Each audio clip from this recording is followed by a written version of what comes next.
Corría el año 1997, y el padre jesuita Malachi Martín, el cual era un poderoso sacerdote, muy culto y muy bien relacionado, uno de los pocos conocedores del tercer secreto de Fátima, y que tenía acceso al Papa, develó en algunas entrevistas una información bastante extraña.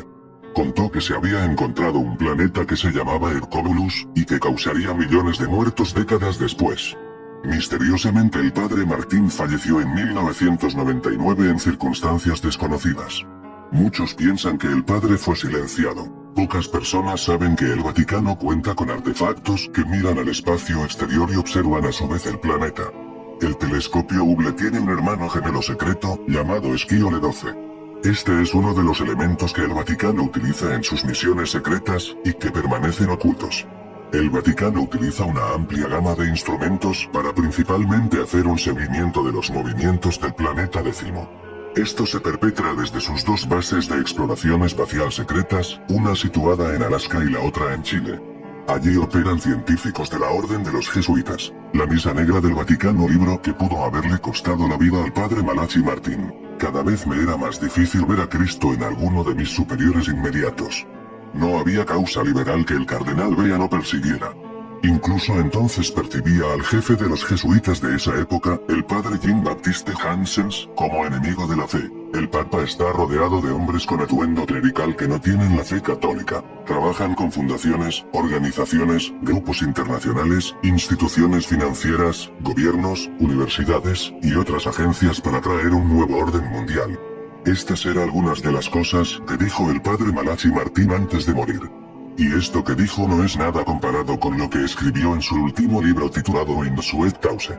Un libro del que él decía que el 80% era real y lo otro ficción. Supongo que él pensaba que diciendo esto su vida no correría peligro, pero 3 años después murió. El padre Malachi Martín trabajó con los más altos dignatarios de la Iglesia Católica, tuvo 3 doctorados y acceso directo al Papa.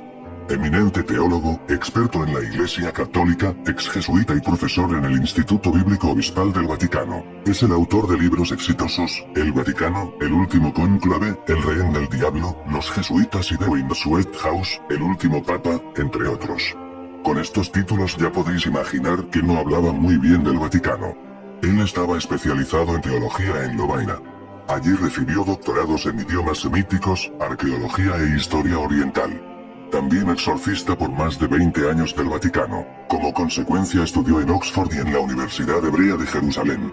De 1958 a 1964 sirvió en Roma, donde era un allegado al renombrado cardenal jesuita Agustín Bea y al Papa Juan XXIII. Martín falleció a finales de 1999. Él fue uno de los que leyó el famoso tercer secreto de Fátima. Malachi Martín leyó el secreto de Fátima y en su última entrevista aceptó que la Virgen señala: el último Papa estará bajo el poder de Satanás. En su última entrevista en vivo en los pasados años 90 en el show Arbella, ante millones de oyentes, Malachi Brendan Martín dijo que hay algo terriblemente horroroso en el tercer secreto, y admitió que sí, que habrá una guerra mundial y un gran desastre en el cual morirán muchas personas. Pero, agregó, hay algo aún más horripilante que eso en el secreto, aunque él no afirma explícitamente de qué se trata. Sin embargo, luego el padre afirma que en 1960, acompañaba al cardenal Bea y a Juan XXIII en un coche y que el Papa le dejó leer el texto del tercer secreto de Fátima, pero que él no lo puede revelar, porque juró por la salvación de su alma que guardaría el secreto. En una entrevista en vivo, el conductor le presenta al P. Malachi el comentario de un católico australiano, quien dijo escuchar de un sacerdote jesuita la siguiente frase: escúchese directamente de labios del P. Malachi Martín. Un sacerdote jesuita me dijo más acerca del tercer secreto de Fátima, hace años en Perth, Australia. Él me contó entre otras cosas que el último Papa estaría bajo el control de Satanás, pero fuimos interrumpidos antes de que pudiéramos oír el resto. Luego el conductor pregunta al padre Martín: ¿algún comentario? Padre Malachi Martín: sí, me suena como que lo que estaban leyendo o diciendo es el texto del tercer secreto. Entrevistador: oh Dios. Padre Malachi Martín: parece el texto auténtico, me hace titubear, pero suena como el auténtico tercer secreto. Luego el padre Martín escucha otros comentarios de otro comentarista que descarta como ajenos al tercer secreto. Según Malachi Martín, consejero de 3 papas, exorcista, uno de los pocos privilegiados que leyó el tercer secreto de Fátima completo. La Virgen de Fátima en el tercer secreto habló de un papa falso y hereje. Malachi Martín, quien, como todos sabemos, se había leído El Secreto en los años 60, el padre Kramer le dijo a Malachi Martín que también él estaba trabajando en el tercer secreto y le preguntó a Malachi si había en el secreto algo sobre un papa y sobre todo, un papa falso y hereje. La respuesta de Malachi Martín, según el padre Kramer, es increíble y desconocida para mí. Malachi Martín, si solo fuera esto. Según el padre Kramer, la Virgen compara a algunos papas con animales en el tercer secreto. De nuevo, según el padre Kramer, Nuestra Señora habla en el secreto de varios papas y mal de algunos papas, tanto es así, compara a algunos de ellos con ciertos animales, a uno lo compara con una serpiente, a otro papa con un camaleón, uno estará bajo el poder del diablo y así sucesivamente. Entrevista al padre Malachi Martín. John McMahon, usted de New American. Usted dice que su libro, The Wind Sweat House, no es ni ficción ni realidad, sino un trabajo de hechos. ¿Qué quiere decir con eso? Respuesta. Malachi Martín, Wind Sweat House es una novela. Pero en un 85% se basa en hechos reales, y muchos de los personajes que aparecen en ella son reales, aunque les haya dado nombres de ficción. Hay también algunas personas vivas que menciono, como Mikhail Gorbachev, que es el mismo de la realidad. Y unos pocos personajes clave que son realmente una composición de varias personas reales. Entrevista completa. El controvertido sacerdote católico Malachi Martín no vivió en una rectoría, seminario o cualquier otro lugar para clérigos.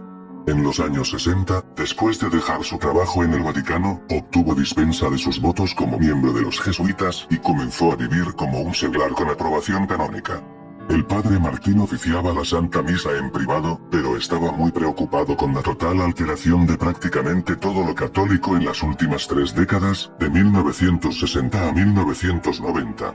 Su libro más reciente, una novela titulada Wind Sweat House, publicada por Doubleday en 1996, describe las intrigas políticas y religiosas de un pequeño grupo de miembros del Vaticano que ocupan altos cargos y trabajan para que la Iglesia Católica acepte el nuevo orden mundial. La novela describe los esfuerzos de cardenales desleales que trabajan febrilmente para subvertir al Papa y la Iglesia, y no dudan en asesinar, chantajear y practicar el satanismo. Infestación diabólica. Entrevistador pregunta, yo le he mencionado en otra ocasión que he leído, después de Wind Sweat House, otras referencias a misas negras, pero esta vez bajo el pontificado de Pío XII, lo cuenta Spinoza en la biografía de ese papa. ¿A usted no le sorprende esto? No me sorprende en lo más mínimo. La única diferencia es esta, hubo misas negras en Roma, y todavía las hay también en Milán y Turín. Pero la misa negra a la que me refiero en Wind Sweat House trata de una verdadera instalación del príncipe de las tinieblas en el Vaticano. Mire, yo no he sido confesor, pero sí testigo, de un italiano que condujo una misa negra en San Pedro. En un rincón, sosteniendo un misal romano y pretendiendo leerlo, él celebró el ritual de una misa negra. El Vaticano tiene 8 exorcistas activos, y los 8 están sobrepasados de trabajo. 8 exorcistas, a tiempo completo, no dan abasto. El último papa, The Wind Sweat House, de algunos ejemplares de esta inconseguible novela de Malachi Martín para traerla al comentario. Uno de los últimos trabajos de este novelista tan particular, sacerdote con larga experiencia en la curia romana, bajo las órdenes del Card. Vea, conocedor de la tercera parte del secreto de Fátima, que murió juramentado de no revelar y ex jesuita. Terminó su vida en Nueva York describiendo bajo la forma de novelas de ficción la vida de la Iglesia tras la terrible crisis posconciliar. Esta voluminosa novela es de esas obras que se leen de un tirón, quitándole tiempo al sueño, a la comida o al trabajo, o no se leen. Si puede superar la prolija descripción de una misa negra, el lector queda atrapado en la ficción histórica que refleja los procesos convulsivos de Iglesia, desde los albores del papado de Juan XXIII hasta la actualidad. Y no deja de sorprenderse y preguntarse dónde está el límite entre la fantasía y la realidad. Novela de clave, muchos de sus personajes encubren personas reales. Y las claves, los lectores de Malachi Martín lo saben, ya han sido descifradas y están en boca de muchos. No es el caso incluirlas acá. Solo diremos que el Card. Pensabene fue nuncio papal en la Argentina. ¿Quieres más pistas de a quién se puede referir? Sin comentarios. La acción es demasiado compleja para ser resumida. Tampoco tendría sentido hacerlo, puesto que son los detalles, el lento avance de la trama argumental y la confluencia de personajes que llevan vidas aparentemente inconexas lo que da sentido a toda la historia.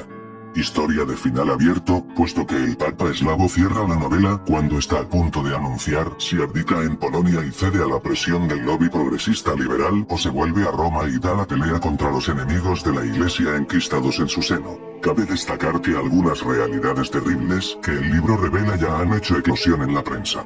El poderosísimo lobby de sodomitas, de cuyas ramificaciones los medios se hizo eco, destacando solamente un aspecto de este terrible y complejo cáncer, la pedofilia, está aquí prolijamente descrito. Otro menos conocido, aunque ya asoman denuncias, como las del P-Amor, es la presencia de sectas satánicas dentro del clero.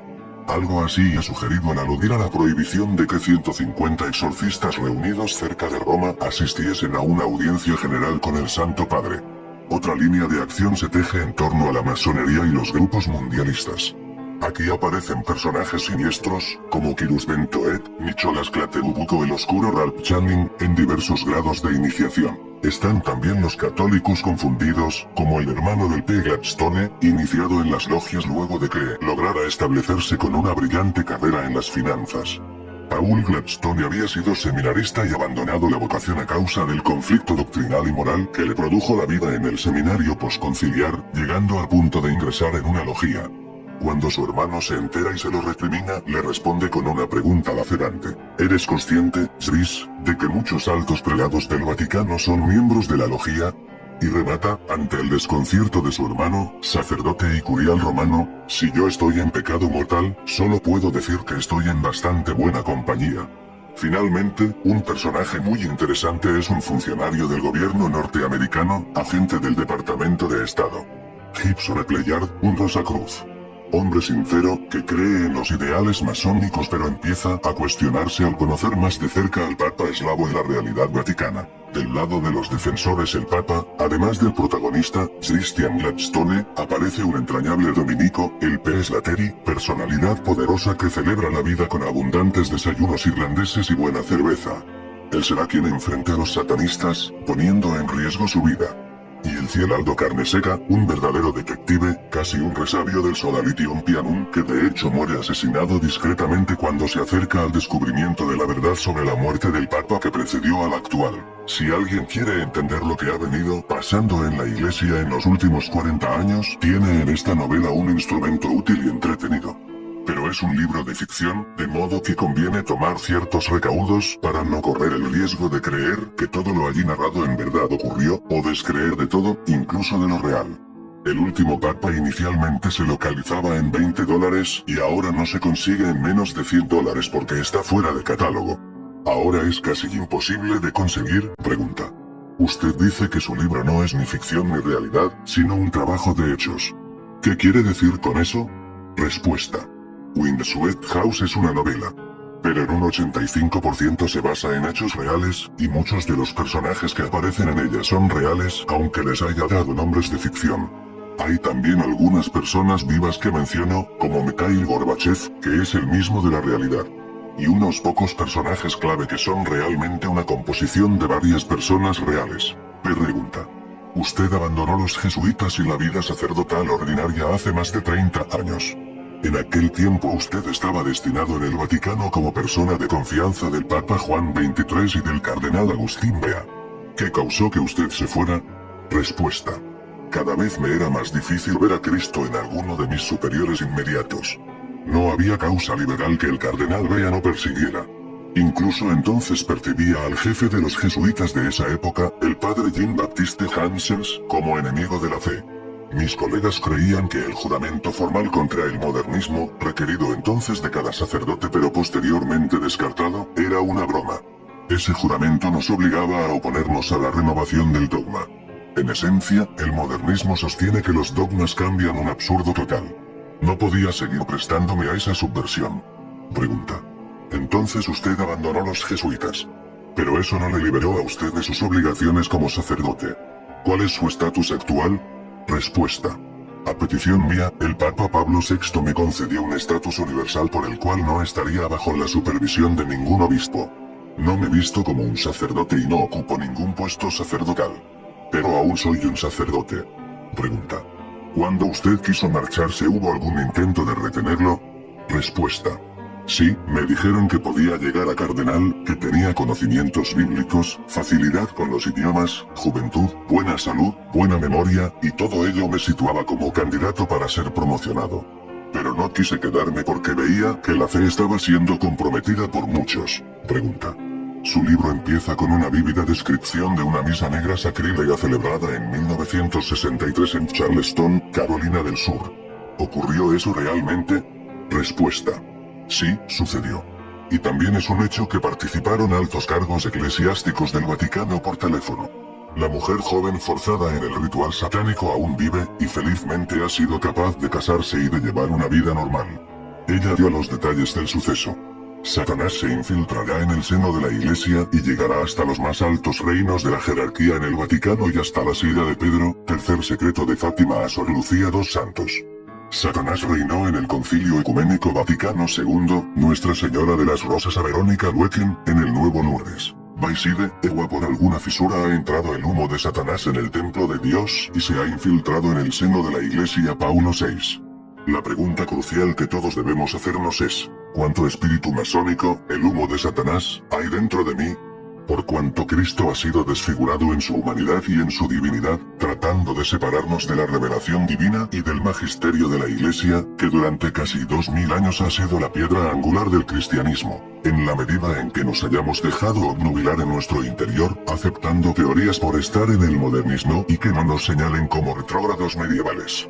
Y haciendo prácticas que consideramos inofensivas, yoga, meditación, astrología, acupuntura, etc., en esta misma medida habrá espíritu masónico en cada uno de nosotros, aunque no estemos apuntados en ninguna logía.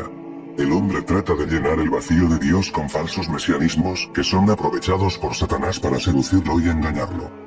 Y de esta forma lograr su perverso objetivo, robarle a Dios la gloria que le pertenece, a través de los extravíos que logra en los hijos que no le reconocen y tampoco le obedecen. Y aquí radica uno de los fundamentos del triunfo de Lucifer, pues la atracción por lo sobrenatural es la trampa que engancha más al mascón. El esoterismo, el ocultismo, la magia, de cualquier color, la brujería y los ritos satánicos, que tienen su culminación en las misas negras. La misa negra ha sido descrita por Anton LaVey tanto en The Satanic Bible como en The Satanic Rituals. El rito es oficiado por un celebrante, un diácono y un subdiácono. Como instrumentos se usan algunos cirios, un pentáculo invertido, un cáliz lleno de vino o de licor, una campanilla, una espada, un aspersorio o falo y un crucifijo invertido. También se usa una hostia auténticamente consagrada. El altar de la misa negra es una mujer desnuda y los participantes llevan vestidos negros con capucha. El rito imita el de la misa católica con las oraciones recitadas en latín, inglés y francés. Naturalmente, en lugar de invocar el nombre de Dios, se invoca el de Satanás y se invocan nombres de diversos demonios. Se recita el Padre Nuestro en sentido contrario y negativo, Padre Nuestro que estás en el infierno. Se lanzan invectivas contra Jesucristo y la hostia que es el cuerpo de Cristo es profanada de varias maneras, utilizándola en prácticas sexuales, pisoteándola repetidamente con odio, etcétera, etcétera. Actualmente es una verdadera desgracia y tampoco es una coincidencia que hay muchísimos sacerdotes que no creen en Satanás. Y existen naciones enteras sin exorcistas. Alemania, Austria, Suiza, España, Portugal. Muchos obispos no creen ya en el demonio y llegan a decir a la gente de un modo directo: el infierno no existe, el demonio no existe. Y de esta forma, las batallas de los exorcistas autorizados por el Vaticano se desarrollan en dos frentes: contra el adversario de siempre y contra el silencio o la incredulidad del clero. Si a esto le agregamos las afirmaciones de altos prelados, que cuando son interpelados contestan: ¿satanistas en el Vaticano? Sí, aún en el Vaticano hay miembros de sectas satánicas. ¿Y quiénes participan de ellas? ¿Se trata de sacerdotes o de simples laicos? Son sacerdotes, monseñores e inclusive cardenales. El escándalo es completo. Y lo niegan rotundamente. ¿Hubo alguna vez un ritual satánico en la Iglesia, en el Vaticano? Durante años, este rumor o afirmación sobre satanismo dentro del Vaticano ha estado corriendo. Era algo afirmado por el autor y ex sacerdote, ya fallecido, Malaquías Martín, Malachi Martín. Él describe una escena, en una novela, Windsweet House, una ceremonia de entronización real, al parecer, por el arcángel caído Lucifer que supuestamente se llevó a cabo en la capilla de San Pablo, en el Vaticano. También se refirió al satanismo en la Iglesia en un libro de no ficción. Este es un material para tu discernimiento. Para ello debes tener en cuenta que donde actúa Dios está el maligno empeñándose en destruir sus planes. De modo que el Vaticano, y en especial los sacerdotes, son su blanco principal. Entonces no hay que asombrarse de que sucedan cosas malignas entre los sacerdotes, y tampoco de que haya denuncias sin pruebas, falsas y ridículas, porque es parte de la guerra. Por otra parte, la confusión que impera entre sacerdotes y obispos es un signo de intervención maléfica. ¿Cómo puede ser que hasta ahora se siga discutiendo lo que quiso decir o no el Papa Francisco en la Amoris Laetitia? La cuestión es la afirmación sorprendente. Martín dio la fecha del ritual como el 29 de junio de 1963, una semana después de la elección de Pablo VI, que él mismo más tarde advirtió de cómo el humo de Satanás había entrado en el santuario. Aquel ritual de misa negra y magia negra en el Vaticano en el año 1963 pudo abrir uno de los portales dimensionales más grandes hasta la fecha abiertos. En ese año el mundo entero vivió la entrada masiva de entidades. Aquel año marcó un antes y un después, que casi hace que el presidente Kennedy lo revelara todo. Nunca una invasión estuvo tan cerca de crear el caos en el mundo, como el portal que se abrió en ese 29 de junio de 1963. 1963. Norte del lago Balkhash, Kazajstán, Rusia. Cientos de personas observaron la caída de un extraño disco plateado. Inmediatamente, las autoridades rusas activaron el dispositivo de recogida de objetos de origen desconocido. En un par de horas, el ovni fue transportado a un búnker subterráneo de la ciudad de Slemnogorsk. Pocos días más tarde, el presidente de la URSS, Leonid Brezhnev, se desplazó hasta la zona para observar el aparato siniestrado. El anterior suceso podría formar parte de un relato de historia ficción. Sin embargo, gran parte de los datos están recogidos en un documento del KGB. Desde la caída del muro de Berlín, miles de informes secretos han visto la luz y algunos están directamente relacionados con el tema OVNI. A todo ello, según un amplio informe publicado por la revista italiana UFO, hay que sumar el hecho de que, en los últimos 5 años, numerosos altos mandos militares y miembros del establecimiento científico ruso han realizado declaraciones oficiales absolutamente explosivas en relación con este tema. OVNIs estrellados, equipos científicos de investigación, recogida de los platillos por militares incluso, informes médicos de los exámenes hechos a los tripulantes amenazan con superar en calidad y cantidad a los casos más extraordinarios de la ufología en Estados Unidos. Y es que aquello hizo que se creara un protocolo para no volver a caer en el riesgo de sumir al mundo en un caos. Aquel ritual en el Vaticano pudo cambiar el mundo para siempre, ante la invasión más alarmante de entidades que entraron por todas partes del mundo, muy en especial en Rusia. Y esto lo lleva diciendo durante mucho tiempo el exorcista de la diócesis de Roma. Vuelve a insistir en que una secta satánica opera en el interior de la Santa Sede. Y esto lo sabe porque el propio demonio se lo ha dicho a través de las personas a las que practica exorcismos. El revuelo ha sido tremendo, pero creen que no hay que hacer caso porque son artimañas del diablo para hacernos quebrar en la fe. Ha habido otras personas importantes que también defienden la existencia del satanismo dentro de la iglesia. Uno de los más importantes es un padre jesuita que disfrutó de la amistad de varios papas y reveló que el 29 de junio de 1963 en la Capilla Paulina se celebró una ceremonia de exaltación del diablo en la que participaron 7 cardenales y que esto solo era un paso para instaurar un nuevo orden mundial y un gobierno único en el planeta. Este cardenal murió en el momento en el que escribía un libro donde pensaba contar todo lo que estaba ocurriendo en el interior del Vaticano. Las profecías de Nostradamus incluidas en su libro perdido que siempre nos dejan con algunas dudas y preguntas sin respuesta sobre su fuente y verdadera finalidad. Advertirnos sobre acontecimientos planeados por la élite. Acontecimientos que tienen que ocurrir en un futuro, si es así, ¿cuándo? O que sean acontecimientos inevitables sin ninguna duda o que por el contrario podríamos o deberíamos esperar o más bien que podríamos evitar o cambiar.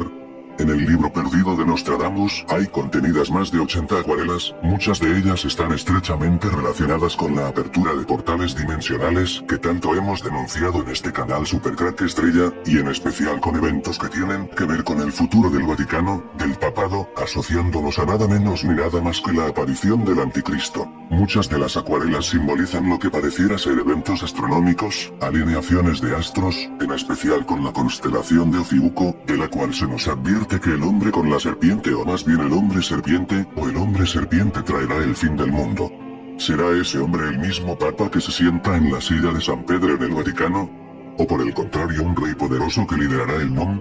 Esos portales dimensionales que dan entrada a seres que ejercen o llevan a cabo sus planes en la Tierra, a nivel económico, social, político pero en especial religioso para imponer un nuevo orden mundial y traer a su líder. Estas son algunas funciones que algunos de estos seres de otras dimensiones llevan a cabo por milenios en la Tierra de manera infiltrada con el supuesto fin de ayudarnos, y que son conocidas bien por los iniciados en las ciencias herméticas, las logias masónicas y la nueva era. Maestro Júpiter es el encargado de llevar las riendas del gobierno de la India. Serapis Bey es el encargado de llevar los asuntos relacionados con la situación del Medio Oriente. El maestro Kuthumi es el encargado de unificar las religiones y promover una religión universal a través del ecumenismo. El maestro Djual-Kul trabaja especialmente en todos los grandes laboratorios farmacéuticos del mundo y especialmente trabaja con la Cruz Roja, es quien dictó, junto a Kuthumi y Saint-Germain, a Madame Blavatsky toda la doctrina secreta que es la base de la teosofía y el movimiento filosófico religioso de la nueva era. El maestro Hilarión trabaja por medio de rituales esotéricos, le llaman el conde y trabaja en los rituales de todas las fraternidades masónicas y todas las iglesias cristianas, centraliza su trabajo en América y Europa, y es el promotor del movimiento espiritista a nivel mundial. Hay muchos maestros más con muchas funciones aún más cuestionables como la de influir en la política, la economía y especialmente las religiones, la de promover prácticas sexuales de tipo tántrico relacionadas con la alquimia, pero en síntesis su función grupal primordial es la de entrenar a sus aspirantes de todo el mundo para que sean de utilidad en dos acontecimientos importantes para la humanidad, uno que es el regreso del Señor del mundo, que ellos llaman Maitreya, el Cristo cósmico, Lucifer. Y el segundo evento es la implantación del nuevo orden mundial que también lo llaman la nueva era y los ocultistas el León de Horus. Pero ¿cómo es posible que estos seres de otras dimensiones entren en nuestro mundo y hagan lo que se les antoje sin que nos demos cuenta? Eso suena demasiado loco. Por milenios altos sacerdotes de las sociedades secretas, videntes, magos, brujos, niños índigos, y druidas incluidos reyes, princesas y hasta el papa, han aprovechado movimientos estelares y la astrología para llevar a cabo ceremonias para abrir esos portales dimensionales. Como sucedió incluso el pasado 12 de diciembre con la apertura del portal 12 minutos, 12 segundos, o en el 2011 con el portal 11 ceremonias en las cuales ofrecen a los antiguos dioses no solo sacrificios humanos, sino que ellos mismos se ofrendan como vehículo que permitan a estos seres interdimensionales interactuar en nuestro mundo, dimensión, a cambio de favores y riquezas materiales, poder y reconocimiento. Casos puntuales de este fenómeno y que no nos cansaremos de denunciar, son los relacionados con muchos movimientos en apariencia de corte cristiano, como el gnosticismo cristiano o el movimiento cristiano de la nueva era, el cual mediante prácticas como el yoga, tantra, meditación, ponen a las personas en un grado de vibración que les permite fácilmente ser accedidas desde fuera de sus cuerpos, y en su lugar, a nivel anímico, puesto un Walking, un ser de otra dimensión. Según Malachi, el mismo Papa Pablo VI declaró que el humo de Satanás había entrado en el Vaticano, una afirmación que confirmaron tanto el exorcista Gabriele Amor como un grupo de pregados católicos disidentes llamados los Milenarios. De igual manera, el padre Malachi también sostuvo la existencia de organizaciones satánicas en Estados Unidos que fueron creadas por los prelados. En 1999 el padre Malachi falleció súbitamente, y muchos piensan que quisieron silenciar a un jesuita que sabía demasiado y que estaba contando demasiadas cosas. Curiosamente, en la época que apareció muerto, el padre Malachi se encontraba escribiendo un libro en el que denunciaba el papel activo del Vaticano en la construcción del nuevo orden mundial. Malachi dio a conocer que apenas electo Paulo VI se llevó a cabo, el 29 de junio de 1963, en la Capilla Paulina del Vaticano, un ritual satánico en el que se entronizó a Satanás, y en el que participaron varios cardenales y obispos. Según Martín, se estaba cumpliendo una profecía del satanismo que anunciaba el comienzo de la era de Satanás dentro del Vaticano cuando un papa tomara el nombre de Paulo. El último había sido Paulo V, Camilo Borghese, muerto en 1621. Montini fue electo el 21 de junio de 1963, y a los 8 días se llevó a cabo el ritual satánico, entre la noche del 28 y del 29. Se invocó a Satanás, no solo para entronizar a Satanás, sino para que éste invistiera con su poder a un joven sacerdote destinado a ser el antipapá que será el coincidente con Pedro Romano. Se combinaron dos rituales que se llevaron a cabo simultáneamente, en el Vaticano, que fue cruento, y otro en una iglesia parroquial en Charleston, Carolina del Sur, que fue sangriento, los dos intercomunicados telefónicamente. En otro 29 de junio, pero de 1972, el Papa Paulo VI emitió públicamente con amargura: el humo de Satanás se ha introducido por las grietas de la iglesia, refiriéndose sobre todo a la desacralización que se estaba llevando a cabo en la liturgia. La capilla Paulina, donde se llevó a cabo el ritual satánico, fue clausurada y se reabrió en junio de 2009 cuando, después de haber sido restaurada, el Papa Benedicto XVI la volvió a consagrar a Dios. En 1996, describió las intrigas políticas y religiosas de un pequeño grupo de miembros del Vaticano que ocupan altos cargos y trabajan para que la Iglesia Católica acepte el nuevo orden mundial. Antes de su muerte, fue entrevistado en su residencia de Nueva York por John F. McManus, editor del The New American. 2 de febrero de 1963. Marina Sulphur Queen, un carguero de 130 metros, desapareció sin enviar mensaje alguno y sin que pudiera darse con alguna clave acerca de lo ocurrido. No se encontraron restos de naufragio. Iba en ruta hacia Norfolk, Virginia, desde Beaumont, Texas, con tripulación completa. La última ocasión en que se oyó de él fue cerca de Tortugas Secas, 1 de julio de 1963. Snowboy, un bote pesquero de 20 metros con 40 personas a bordo, navegaba desde Kingston, Jamaica, a Cayo Nordeste, 128 kilómetros al sur. Desapareció con todos sus hombres. 22 de septiembre de 1963. Cargo Master C-132, desaparecido en ruta hacia las Azores. 28 de agosto de 1963. Dos cuatrimotores Stratotankers KC-135 de la Fuerza Aérea, nuevos. Iban de la base Homestead, de la Fuerza Aérea, en Florida, a un radio de reabastecimiento secreto en el Atlántico. Desaparecieron a 480 kilómetros al sudoeste de las Bermudas. Todos pudieron ser víctimas de ese portal abierto del año 1963. En fin amigos, el video te gustó, pulgar arriba.